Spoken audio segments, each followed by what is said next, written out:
Every road was under constant Allied fighter-bomber attack.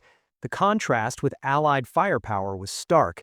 German observers noted that American destroyers would fire hundreds of shells at single targets, while German artillery was rationed to 4 shells per gun per day by the afternoon of D-Day. The German Armor Reserve, the force that RAML had insisted must defeat any invasion on the beaches, remained paralyzed through the critical morning hours.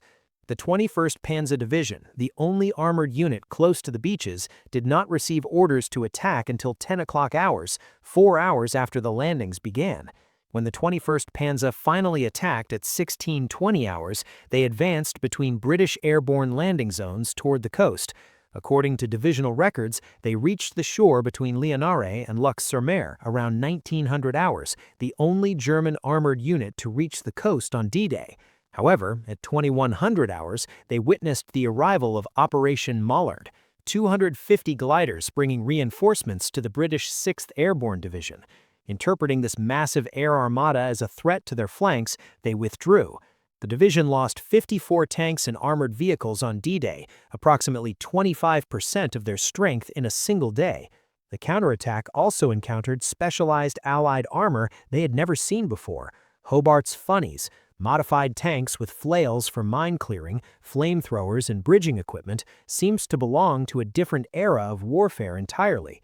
Throughout D-Day, German units faced a threat they had never encountered at this scale: massive airborne forces operating behind their lines. The 6th Airborne Division, British, and the 82nd and 101st Airborne Divisions, American, created chaos that multiplied their actual strength. Oberst Friedrich von der Heydte, Germany's most experienced paratrooper commander serving with the 6th Fallschirm Regiment, was in Normandy during the invasion. His professional assessment, recorded in post-war interviews, was damning. The Allied airborne operation was everything ours had never been: massive, coordinated, and supplied. We dropped battalions, they dropped divisions.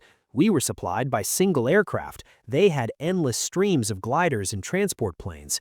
The psychological impact of paratroopers appearing everywhere paralyzed German responses. Units refused to move, fearing ambush. Others fired at shadows, sometimes at their own men. The confusion multiplied German problems exponentially. As D-Day progressed, German command and control disintegrated. Allied aircraft systematically destroyed communication lines.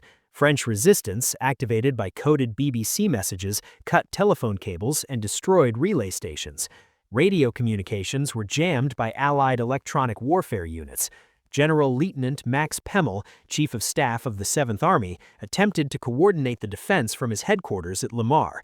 His war diary records increasing frustration as contact with forward units disappeared. By noon, entire divisions had vanished from the communication network. Individual unit commanders made decisions in isolation without knowledge of the larger picture. As darkness fell on June 6th, surviving German defenders took stock of their situation. The impregnable Atlantic Wall had been breached in multiple places. The Luftwaffe had essentially ceased to exist over Normandy. The Kriegsmarine had managed to sink 1 destroyer, USS Corrie, while losing 15 E-boats and numerous smaller craft. General Lieutenant Wilhelm Richter, commanding the 716th Division, which had borne the brunt of the British assault, reported to 7th Army headquarters: division combat strength 35%, all coastal strongpoints lost, artillery 90% destroyed, enemy advancing inland. The statistics told a story of complete tactical failure despite individual acts of heroism. In a single day, the German forces had suffered casualties equivalent to those of a major battle, while the Allies continued landing fresh troops as if D-Day was merely the beginning, not the climax. Throughout the night of June 6th to 7th, German units attempted to regroup and counterattack. These efforts revealed the full extent of Allied superiority. Every German movement was detected by radar, illuminated by flares, and destroyed by artillery or naval gunfire. Hans von Luck's Panzer Grenadiers, finally released to counterattack, advanced towards Sword Beach in darkness. According to his memoir, they were immediately illuminated by parachute flares and subjected to devastating fire from destroyers offshore. It was like daylight. Every vehicle, every soldier was visible. The shells came from the sea with perfect accuracy. We lost half our strength without seeing a single enemy soldier. Meanwhile, Allied reinforcements continued landing. The artificial Mulberry harbors were already being assembled, supply ships anchored in organized rows. The invasion wasn't just succeeding, it was transforming into a permanent presence. As German reinforcements attempted to reach Normandy, they encountered complete interdiction of movement. Every road, railway, and bridge was under constant attack. According to Wehrmacht transportation records, units that should have reached the front in one day took up to 2 weeks. The 2nd SS Panzer Division, Das Reich, stationed near Toulouse, took 17 days to reach Normandy, a journey that should have taken 3 days. They arrived having lost 30% of their vehicles to air attack without firing a single shot at ground forces. The psychological impact was devastating. If they couldn't even reach the battlefield intact, how could they hope to influence it? Meanwhile, Allied logistics operated with stunning efficiency. LSTs, landing ship tank, discharged entire armored regiments in hours. Within days of D-Day, the Allies were landing 15,000 tons of supplies daily, more than the entire German army in Normandy consumed in a week. By June 12th, German forces in Normandy were approaching psychological collapse.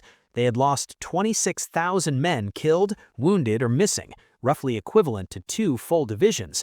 Replacements were minimal. Meanwhile, Allied strength grew hourly. Carentan fell on June 12th, linking Utah and Omaha beaches. The German paratroopers of the 6th Fallschirmjäger Regiment, elite troops who had never previously retreated, withdrew in disorder. Their commander, Friedrich von der Heydte, reported to higher headquarters, "My regiment no longer exists as a combat unit. The survivors are psychologically broken." On June 13th, SS Obersturmführer Michael Wittmann achieved one of the few German tactical victories in Normandy. According to British military records, he destroyed 13 to 14 tanks, 2 anti-tank guns, and 13 to 15 personnel carriers in the Battle of Villers-Bocage within 15 minutes. German propaganda seized on this victory as proof that German arms could still prevail. But even this victory revealed the futility of the German position. Wittmann's Tiger tank, disabled in the battle, was replaced by the Germans with difficulty. The British losses were replaced within hours. The tactical brilliance of individual German soldiers could not overcome industrial mathematics. Wittmann himself, with 138 confirmed tank kills across all fronts, was eliminated on August 8th when his Tiger was destroyed, whether by British gunner Joe Innes of the Northamptonshire Yeomanry or Canadian forces remains disputed. The Wehrmacht's greatest tank ace was eliminated by an enemy that could afford to trade 10 tanks for 1 Tiger. The fall of Cherbourg on June 26th provided another psychological blow. This major port, fortified over 4 years and garrisoned by 21,000 men, supposed to hold for months, it fell in 5 days of serious fighting.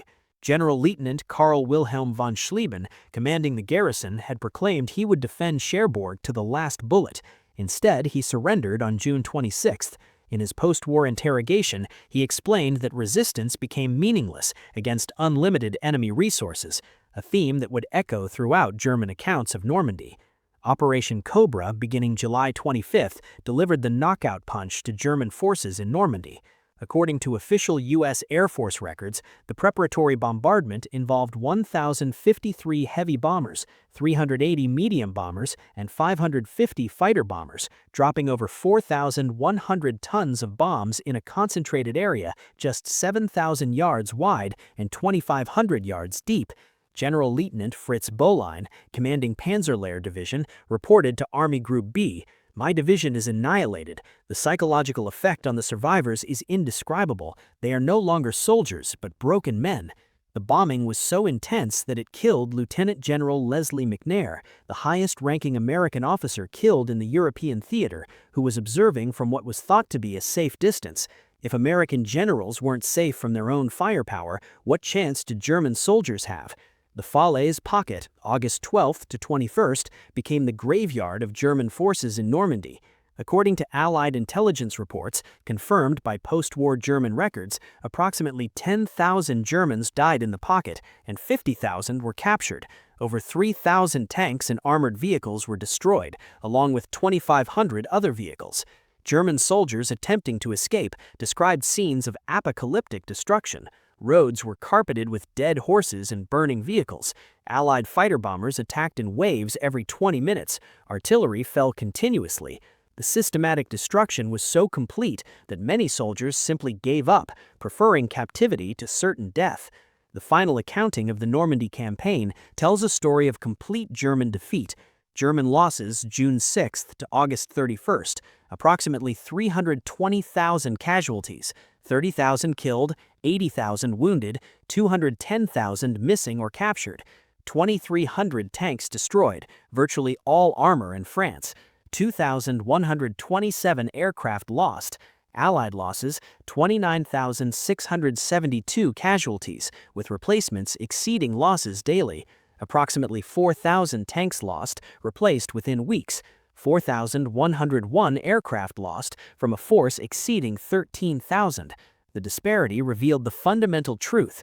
Germany was fighting an attritional battle it could not win against an enemy with virtually unlimited reserves. June 6, 1944, 0015 hours. Strongpoint WN62, Omaha Beach. Gefreit Heinrich Severloh carefully cleaned the barrel of his MG-42 machine gun in the concrete bunker overlooking the channel. In his pocket, he carried a letter from his girlfriend in Metzingen, promising to wait for him until the war's victorious end. "The invasion will be their grave.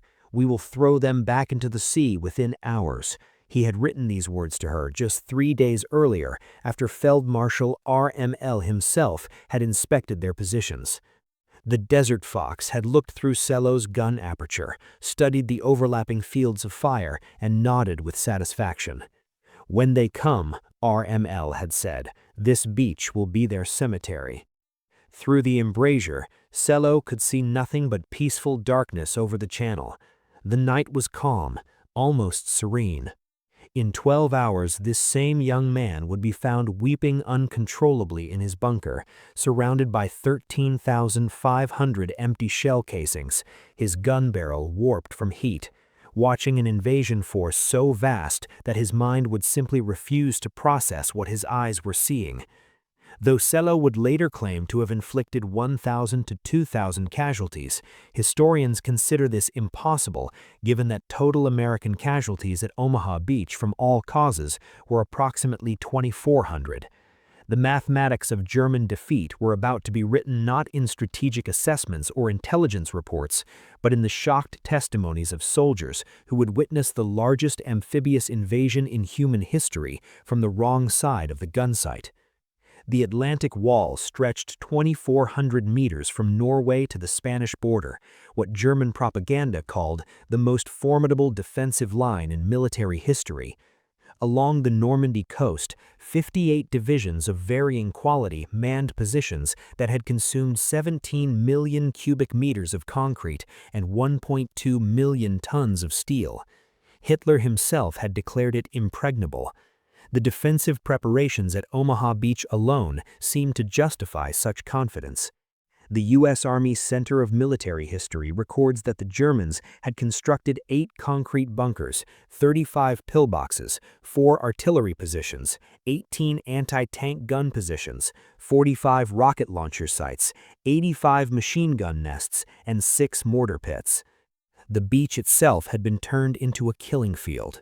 3,700 obstacles had been planted in the tidal zone, including Belgian gates, Czech hedgehogs, and wooden stakes, many topped with teller mines.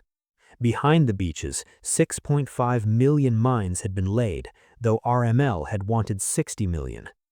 Colonel Ernst Goeth, commanding the 916th Grenadier Regiment near Bayeux, had calculated the defensive firepower in his sector. His 4 batteries could theoretically deliver 120 rounds per minute into the beach sectors. Combined with other batteries, the Germans could concentrate massive firepower on any landing attempt. These calculations, however, assumed unlimited ammunition, an assumption that would prove fatally flawed. June 5th had brought weather that Luftwaffe meteorologist Walter Stube in Paris had declared impossible for invasion. Wind speeds reached 20 to 25 knots, waves climbed to 6 feet, and low clouds hung at 500 feet. Stube, using data from U-boat and weather stations, had assured the High Command that conditions would remain poor for at least 2 weeks. Based on this forecast, many senior officers had left their posts. RML himself had departed for Germany on June 5 to celebrate his wife's birthday, carrying a pair of gray suede shoes he had purchased in Paris. General Friedrich Dolman, commanding the 7th Army, had ordered division commanders to attend war games at Rennes. Even the naval patrols that normally swept the channel had been cancelled due to rough seas. This meteorological confidence would prove to be the first German miscalculation. Unknown to Stuba, the Allies possessed weather stations in Greenland and weather flights over the Atlantic that detected a brief break in the storm, a 36-hour window that Group Captain James Stagg had identified and Eisenhower had seized. At 23:15 hours on June 5, radar stations along the Norman coast began detecting unusual activity. Freya and Wurzburg radar sets picked up massive aerial formations approaching from the north. The operators, however, had seen this before, Allied deception raids designed to keep German forces on alert. By 12:30 hours on June 6, reports began flooding in that challenged all assumptions. Fulcher Jaeger paratroopers were landing across Normandy, but the reports made no sense. Some units reported paratroopers to the east, others to the west. Some claimed they were British, others American.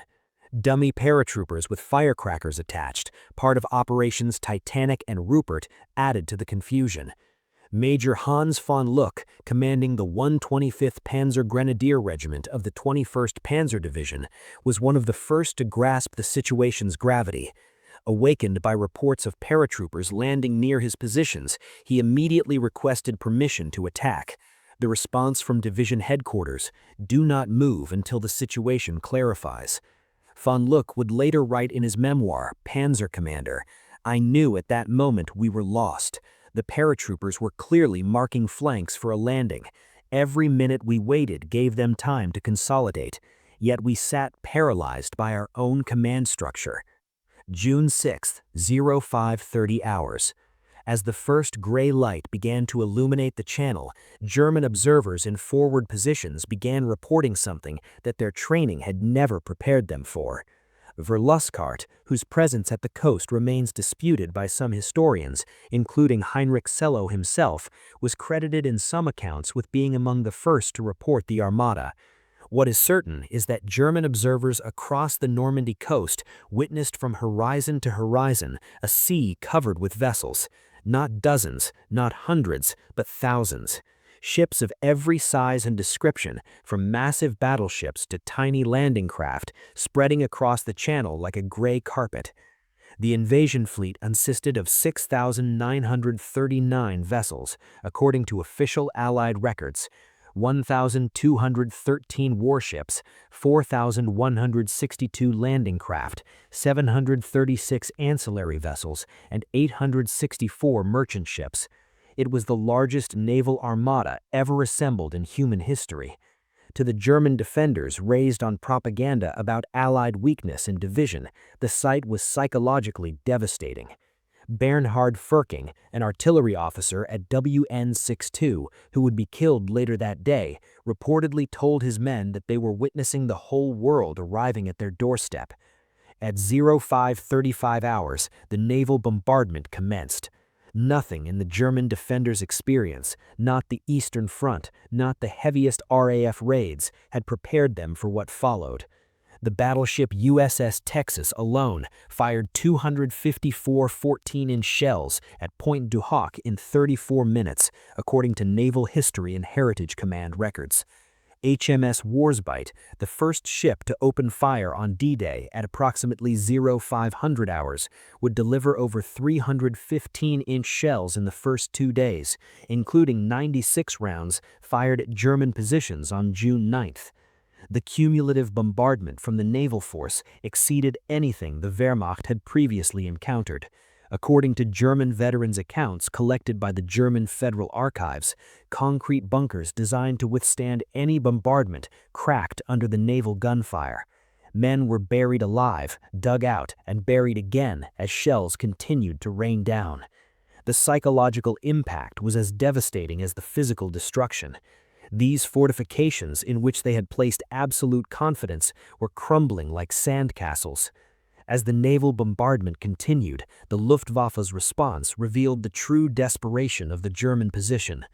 Oberst Josef Pieps Prill, commanding Jagdgeschwader 26, received orders to attack the invasion fleet with his entire force. His response, recorded in the Wings D-Day: "What entire force? I have 2 planes." The Luftwaffe, which had promised air superiority over any invasion, could muster only 319 sorties on D-Day against 14,674 Allied sorties. According to U.S. Navy Office of Naval Intelligence records, Priller and his wingman Unteroffizier Heinz Vodacek made the only Luftwaffe attack on the beaches during the morning of June 5, strafing Sword Beach once in their FW-19A8 fighter fighters before fleeing from overwhelming Allied fighter cover. This single strafing run by 2 planes against an invasion force of thousands became a symbol of German impotence. The promised knights of the air who would darken the skies over any invasion had been reduced to a futile gesture. At 0630 hours, the first assault waves hit the beaches. German defenders, despite the bombardment, manned their positions and opened fire. What followed was carnage that shocked even hardened veterans.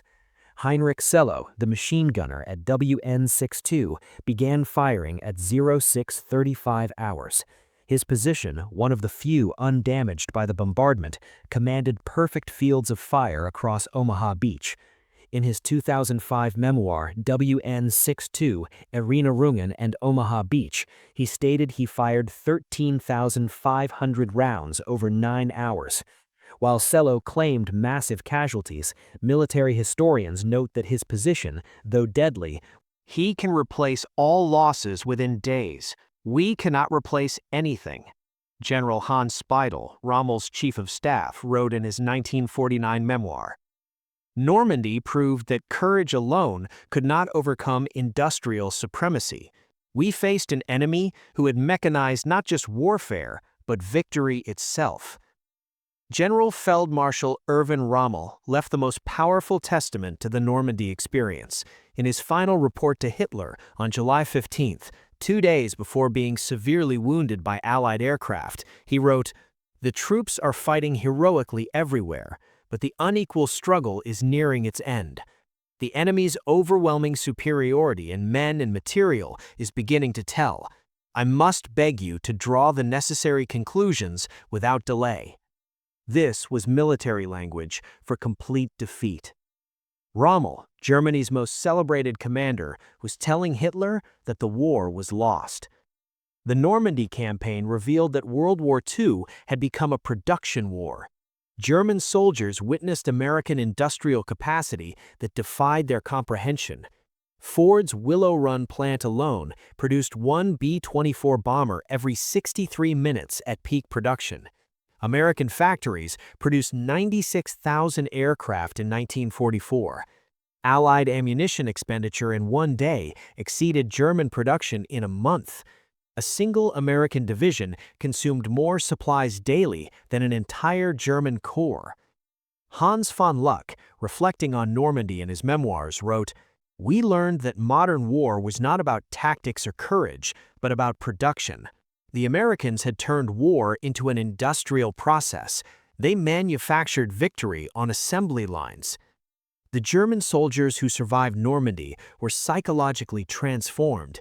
They had witnessed the complete invalidation of everything they had been taught about warfare, racial superiority, and national destiny. Heinrich Severloh, the machine gunner of WN62, spent the rest of his life haunted by his D-Day experience. In his 2005 memoir, he wrote about meeting American D-Day veterans. "We all realized we had been young men thrown into an industrial slaughterhouse. My 13,500 rounds meant nothing against their unlimited replacements." Friedrich von Donderheider, the paratrooper commander, became a professor of international law after the war. He wrote, "Normandy taught us that the era of warrior heroes was over. War had become a matter of industrial capacity, and we had challenged the world's greatest industrial power with horses and outdated dreams." D-Day, from the German perspective, was not merely a military defeat. It was a complete ideological and psychological collapse. Soldiers who had conquered most of Europe discovered that everything they believed about their enemies, their cause, and their capabilities was catastrophically wrong. They had expected to face weak, divided democracies. Instead, they encountered an alliance that had transformed warfare into an industrial process of overwhelming efficiency. They witnessed democracy's arsenal in action. Unlimited ships, planes, tanks, and supplies flowing from factories whose capacity exceeded German comprehension. The German defenders of Normandy learned that modern war was won not on battlefields, but in factories, not by the bravest soldiers, but by the most productive societies. They discovered that the Western Allies had revolutionized warfare, turning it into a mathematical equation where production statistics mattered more than tactical brilliance. Heinrich Severloh began June 6th, believing the invasion would be thrown back within hours. He ended it, surrounded by thousands of empty shell casings, watching endless waves of Allied reinforcements land on the beach his position was supposed to control. His experience embodied the larger German tragedy in Normandy. Tactical success drowned in strategic impossibility. The beaches of Normandy became not just a battlefield, but a revelation. German soldiers witnessed the future of warfare, and it belonged to the societies that could produce the most material and apply it most efficiently. They had brought courage, training, and determination to the battle. The Allies brought unlimited industrial production. In trying to hold back the Allied invasion, the German defenders might as well have been trying to hold back the tide itself. They fired until their barrels melted, fought until their ammunition ran out, and watched as the Allies simply brought more of everything. The mathematics of modern war had rendered their courage irrelevant. The German soldiers who faced D-Day learned history's hardest lesson. In the age of industrial warfare, nations that could not match their enemy's production were doomed to defeat, regardless of their soldiers' skill or sacrifice. They began June 6th as warriors of the Third Reich and ended it as witnesses to the arsenal of democracy in its full, terrifying efficiency. Their defeat was not just military, but total, a crushing demonstration that the Nazi vision of racial superiority and military dominance had collided with the reality of Allied industrial supremacy and shattered completely. The invasion they had promised to throw back into the sea had instead swept them away, carrying with it the last illusions of German victory.